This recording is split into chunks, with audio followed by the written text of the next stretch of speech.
ஒரு கதை இருக்கு. ஒரு மலை, பெரிய மலை, பாறை, 3 தவளைங்க அது ஏறி போனோம். 3 தவளைங்க ஏறி போனோம்.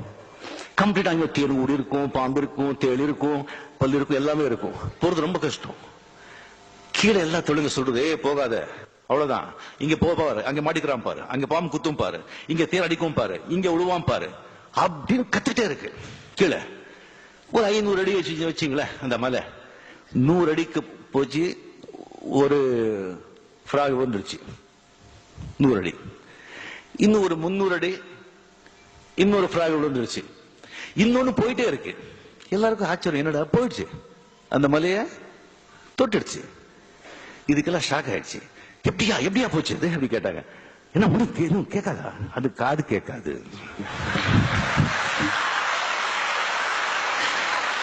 இது அந்த தவளை காது கேட்காது. அப்படிதான் ரஜினிகாந்த் காது கேட்காத தவளை.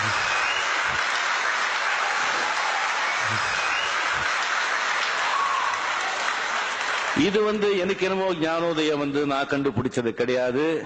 நான் பழகின பெரிய பெரிய மனிதர்கள் கிட்ட நான் கத்துக்கிட்டது.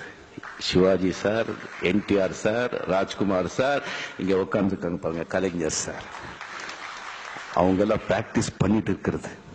எது எடுத்துக்கணுமோ அதை எடுத்துருப்பாங்க, மிச்சது விட்டுடுவாங்க. போட்டாலும் சரி, தூற்றுனாலும் சரி. இல்லைன்னா அவ்வளவுதான், மனசு உடைஞ்சு முன்னுக்கு போக மாட்டோம். பினிஷ். பேசினவங்க பேசிட்டோம். வாழ்க்கையில சில சந்தர்ப்பங்கள்ல மனிதர்கள் மத்தியில பேச நம்ம செவடர்கள் ஆகணும். அப்போதான் நம்ம ஏதாவது சாதிக்க முடியும். இல்லைன்னா வாழ்க்கையை வீணா போயிடும்.